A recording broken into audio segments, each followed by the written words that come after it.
Uniondale, NY. In the lead-up to Thursday night's much-hyped John Tavares return game, Lou Lamoriello made a public appeal to his franchise's agitating fans.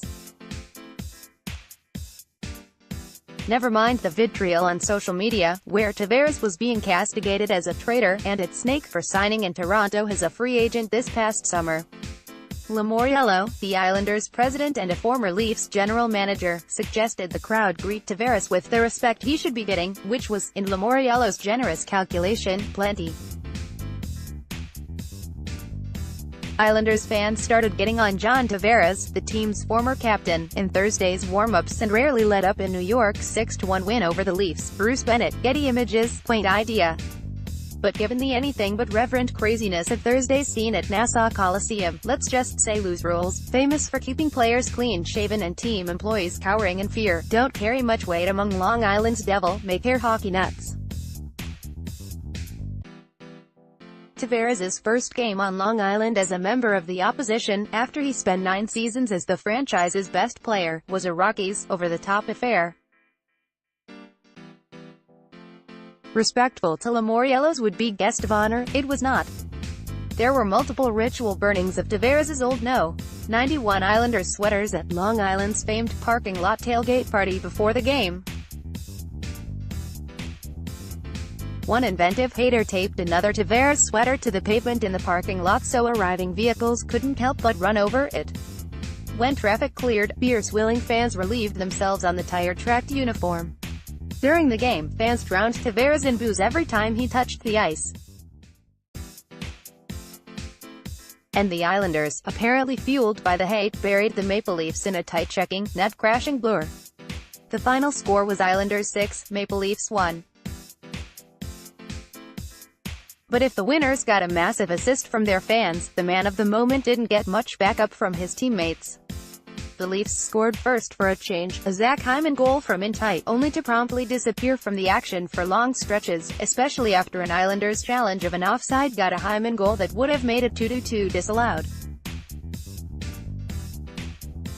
For a lot of a wild night, a lot of the visitors looked like they'd rather be someplace quieter, like Scotiabank Arena, maybe. Austin Matthews was a no-show. Ditto William Nylander, Patrick Marleau, Morgan Rielly, the list could go on. Tavares' line, especially early, was an exception to the poor effort. Garrett Sparks looked remedial in a rare start. Before the game someone asked Leafs coach Mike Babcock if he expected a playoff-type atmosphere. "I've never seen one of those until the playoffs, to be honest with you," the coach retorted. But this circus of a sporting event was awfully close. And the coach can only hope his team's limp response to the fray isn't a playoff forecast. You could deride the crowd as crass and undignified. Certainly, the bulk of the throng booed a tribute video that chronicled Tavares' best moments in town, including footage of him doing charity work and visiting sick children. And you could give Tavares credit for acknowledging the fans with grateful claps and a stick tap even after they did. The crowd wasn't what anyone would call classy. But they were committed. This wasn't the NHLA's a status symbol of the moneyed few, as it's long become in the expensive seats on Bay Street. This was hockey as is against him catharsis. This wasn't a client meeting in a cozy corporate suite. This was a primal scream from a jilted fan base. There wasn't a lot of logic involved. Tavares was within his rights to leave. And to call him a liar and two-faced for simply employing the standard operating procedure of every pro sports free agent and leaving his options open, well, these were arguments of base emotion, not based in facts.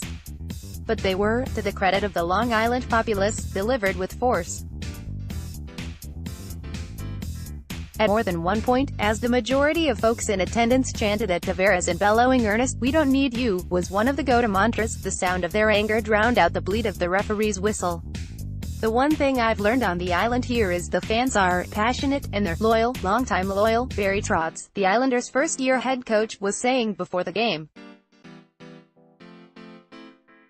"I go to Home Depot and people are giving me a hug, saying, 'Glad you're here,' and I'm saying, 'I'm glad I'm here.' Certainly it was a nice place to be if you were wearing blue and orange." As for Public Enemy No. 91 in blue and white. He heard the anger of his one-time fans every time he hopped over the boards. "We don't need you, Barzie's better. Thanks for leaving." Memo to Islanders leading scorer Matthew Barzal: "If you're considering a free agent move, consider the KHL." Tavares couldn't have been surprised at the double middle-fingered salutes that jabbed at him from every corner of the rink. "Obviously I don't expect it to be a very welcoming return," he said before the game.